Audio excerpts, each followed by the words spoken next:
नमस्कार साथियों, मैं असगर खान स्वागत करता हूं आप सभी का असगर जी के ऑफिशियल यूट्यूब चैनल में। साथियों, आज है 18 जनवरी और 18 जनवरी के जितने भी महत्वपूर्ण प्रश्न हैं टॉप 10 वो हम आप इस वीडियो में कवर करेंगे। ठीक है, जो आपकी परीक्षाओं के लिए महत्वपूर्ण है, जो करंट अफेयर के प्रश्न पूछे जाते हैं। तो साथियों आज की वीडियो स्टार्ट करने से पहले, आज का सेशन स्टार्ट करने से पहले, अगर आपने हमारे यूट्यूब चैनल को सब्सक्राइब नहीं किया तो बटन को सब्सक्राइब जरूर कर दें। ठीक है, और अगर आप डेली नोटिफिकेशन पाना चाहते हैं, डेली नोटिफिकेशन रेगुलर वीडियो देखना चाहते हैं तो बेल आइकन को प्रेस कर दें, ताकि कोई भी वीडियो हमारी अपलोड हो तो आप समय से देख पाएं, कोई भी वीडियो आपसे मिस ना हो पाए। ठीक है, चलिए आज का हमारा रिवीजन प्रश्न क्या है, ध्यान दीजिएगा। आज का हमारा रिवीजन प्रश्न है, हाल ही में भारत तिब्बत सीमा पुलिस आईटीबीपी बल का नया प्रमुख महानिदेशक किसे नियुक्त किया गया निम्नलिखित में से। तो प्यारे साथियों, ये डेली एक मैं रिवीजन आपसे क्वेश्चन पूछता हूं जो आपको कमेंट बॉक्स में बताना होता है। ठीक है, डेली एक रिवीजन क्वेश्चन हम पूछते हैं आपसे जो आपको कमेंट बॉक्स में बताना होता है, और मैं सबका कमेंट देखता हूं, मैं सबका आंसर चेक करता हूं। ठीक है, इसलिए सभी लोग आंसर जरूर बताएं डेली रिवीजन क्वेश्चन का। ठीक है, एक क्वेश्चन में डेली रिवीजन को पूछता हूं आप सभी से, आप लोग का काम है, आप लोग इसमें कमेंट बॉक्स में बताइएगा रिवीजन क्वेश्चन करंट अफेयर का। ठीक है, चलिए आज का हमारा प्रश्न क्या, आप लोग इसे कमेंट बॉक्स में बताएंगे इसका आंसर। ठीक है, चलिए आज का हमारा प्रश्न क्या है साथियों, ध्यान दीजिएगा। भारत में नेशनल स्टार्टअप डे प्रतिवर्ष किस तिथि को मनाया जाता है निम्नलिखित में से। तो साथियों, भारत में नेशनल स्टार्टअप डे प्रतिवर्ष किस तिथि को मनाया जाता है, तो कब मनाया जाता है साथियों, तो 16 जनवरी को। ठीक है, कब मनाया जाता है, 16 जनवरी को, यानी कि ऑप्शन सी इसका राइट आंसर हो जाएगा। ठीक है, 16 जनवरी को मनाया जाता है भारत में नेशनल स्टार्टअप डे प्रतिवर्ष। ठीक है, याद रखिएगा। तो साथियों, भारत सरकार द्वारा स्टार्टअप संस्कृति को प्रोत्साहित करने के उद्देश्य से हर साल 6 जनवरी को नेशनल स्टार्टअप डे मनाया जाता है। यह दिन नवाचार, रोजगार, सुशासन और युवा उद्यमियों को प्रोत्साहन देने का प्रतीक है। विभिन्न प्रतियोगी परीक्षाओं में प्रश्न पूछा जा सकता है, इसलिए याद रखिएगा। ठीक है साथियों, चलिए साथियों थोड़ा सा इसमें जानकारी और आपको मैं बता दूं, तो स्टार्टअप डे इंडिया को 16 जनवरी 2016 को प्रधानमंत्री ने से शुरू किया था। ठीक है, ये आपको याद रखना है, कब किया था, 16 जनवरी 2016 को शुरू किया था, और इसके 10 वर्ष पूरे हो गए हैं, याद रखिएगा। ठीक है, और इसमें जो अधिकतम जो मान्यता है कितने को मिली है, 2 लाख से अधिक स्टार्टअप को मान्यता भी दे दी गई है, आप लोग याद रखिएगा। 2 लाख से भी अधिक स्टार्टअप को मान्यता दी गई है इसमें। ठीक है, याद रखिएगा। चलिए अगला हमारा प्रश्न क्या है, ध्यान दीजिएगा। अगला प्रश्न है साथियों, 2025 में व्यक्ति 4 पहियों इलेक्ट्रॉनिक वाहनों EVs को अपनाने में सबसे अधिक हिस्सेदारी किस राज्य ने दर्ज की निम्नलिखित में से। तो प्यारे साथियों, 2025 में व्यक्तिगत 4 पहिया इलेक्ट्रॉनिक वाहन EVs को अपनाने में सबसे अधिक हिस्सेदारी किस राज्य ने दर्ज की निम्नलिखित में से। तो केरल ने की, किसने की, केरल ने, यानी कि ऑप्शन डी इसका राइट आंसर हो जाएगा। ठीक है, ऑप्शन डी इसका राइट आंसर हो जाएगा, याद रखिएगा, केरल ने। ठीक है, तो साथियों वर्ष 2025 में केरल ने व्यक्तिगत 4 पहिया इलेक्ट्रॉनिक वाहन को अपनाने में देश के सबसे अधिक हिस्सेदारी दर्ज की है। मजबूत घरेलू मांग, राज्य सरकार की अनुकूल ईवी नीतियों, चार्जिंग इंफ्रास्ट्रक्चर का विस्तार और पर्यावरण के प्रति जागरूकता ने केरल को बड़े औद्योगिक राज्य में से आगे पहुंचा दिया है। ठीक है, हर राज्य से आगे है केरल, याद रखिएगा। साथियों केरल के जो मुख्यमंत्री है थोड़ा सा जान लीजिएगा, केरल के जो मुख्यमंत्री है वर्तमान में वो कौन है, पिनाराई विजयन है, और केरल के जो राज्यपाल है वो राजेंद्र विश्वनाथ आर्लेकर है।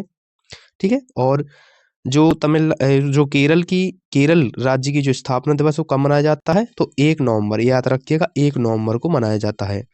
1 नवंबर 1956 को यह राज्य गठन हुआ था, और स्थापना दिवस 1 नवंबर को मनाया जाता है हर साल। ठीक है, याद रखिएगा। और केरल की जो राजधानी वो क्या है, केरल की जो राजधानी साथियों वो है तिरुवनंतपुरम, याद रखिएगा। राज्य में जो प्रथम सबसे ज्यादा उत्पादन है वो क्या होता है, केरल में रबड़ और नारियल उत्पादन होता है, रबड़ प्रथम स्थान पर है। ठीक है, याद रखिएगा। चलिए हमारा अगला प्रश्न क्या है साथियों, ध्यान दीजिएगा। साथियों तमिलनाडु सरकार ने भारत का पहला पूरी तरह एआई समर्पित सॉवरेन एआई पार्क स्थापित करने के लिए किस कंपनी के साथ साझेदारी की है निम्नलिखित में से। तो साथियों, तमिलनाडु सरकार ने भारत का पहला पूरी तरह एआई समर्पित सॉवरेन एआई पार्क स्थापित करने के लिए किस कंपनी के साथ साझेदारी की है साथियों? तो सर्वम एआई, यानी कि ऑप्शन सी इसका राइट आंसर हो जाएगा। याद रखिएगा थोड़ा, सर्वम एआई, ऑप्शन सी इसका राइट आंसर हो जाएगा। ठीक है, तो तमिलनाडु सरकार ने भारत का पहला पूरी तरह सॉवरेन एआई पार्क स्थापित करने हेतु सर्वम एआई के साथ समझौता किया है। इस पहल का उद्देश्य देश में स्वदेशी आर्टिफिशियल इंटेलिजेंस क्षमता को विकसित करना, डेटा संप्रभुता सुनिश्चित करना और एआई नवाचार को बढ़ावा देना। साथियों, यह करंट अफेयर का प्रश्न परीक्षाओं के लिए बहुत मोस्ट इंपॉर्टेंट है, इसलिए याद रखिएगा। ठीक है, थोड़ा सा यहाँ समझ लीजिएगा। यहाँ के जो तमिलनाडु के जो मुख्यमंत्री वो कौन है, चलिए ध्यान दीजिएगा। तो तमिलनाडु के जो मुख्यमंत्री है एम के स्टैलिन है। कौन है? एम के स्टैलिन है। और तमिलनाडु राज्य के जो राज्यपाल हैं वो कौन है? आर एन रवि हैं, याद रखिएगा। और तमिलनाडु राज्य की जो राजधानी वो कौन है? चेन्नई है, याद रखिएगा। और तमिलनाडु राज्य की जो स्थापना कब होती है? तो 18 जुलाई को माना जाता है, याद रखिएगा, 18 जुलाई को। ठीक है, स्थापना दिवस मनाया जाता है। चलिए अगला हमारा प्रश्न क्या है, ध्यान दीजिएगा।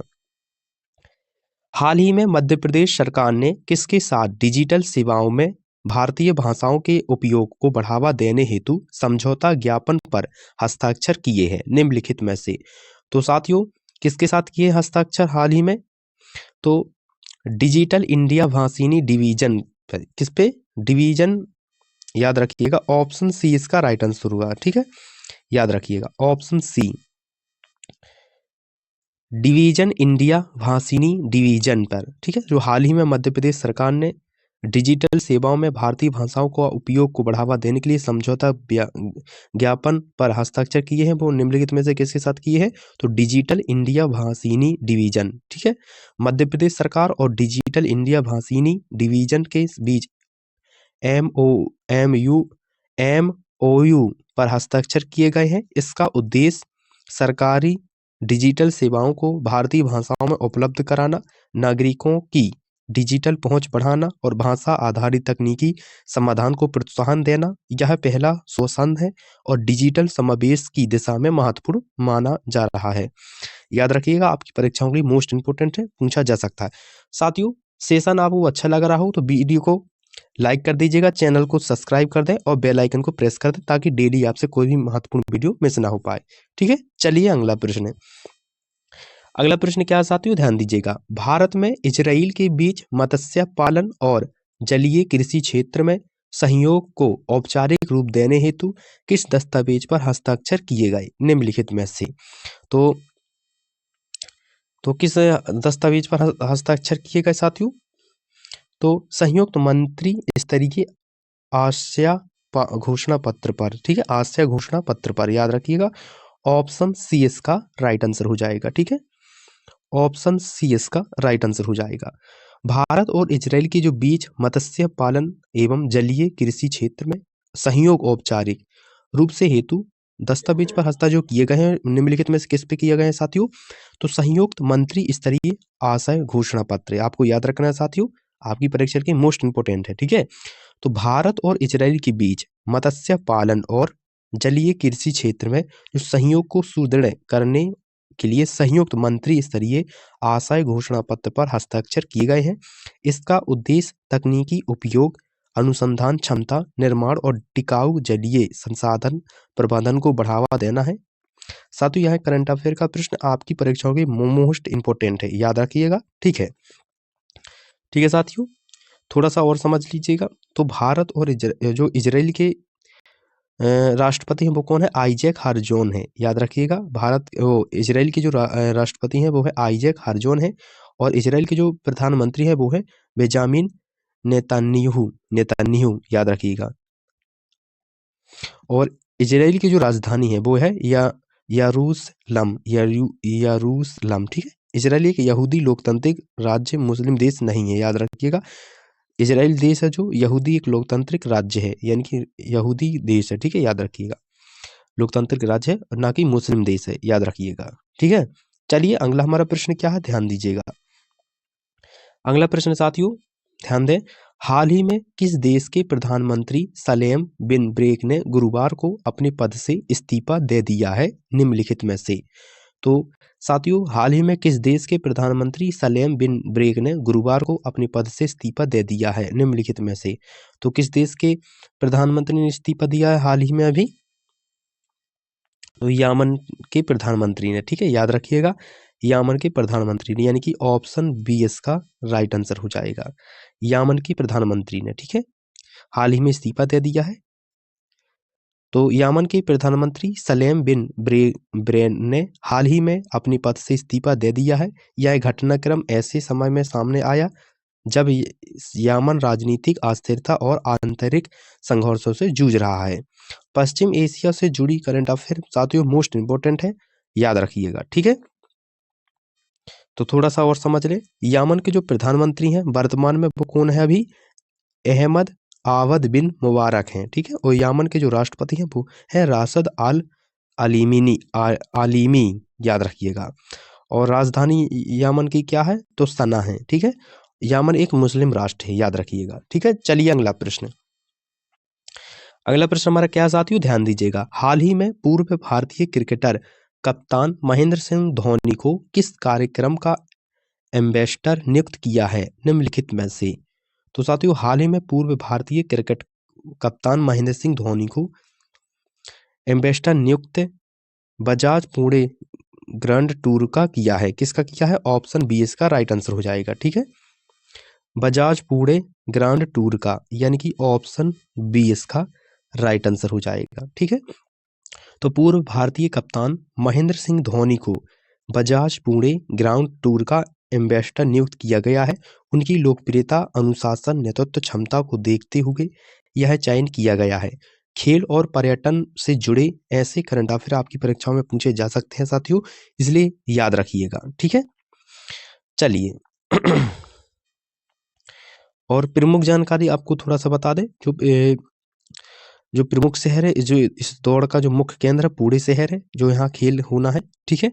और मल्टी स्टेज दौड़ है जो पुणे से शुरू महाराष्ट्र के विभिन्न पश्चिम घाटों से होकर जाएगी।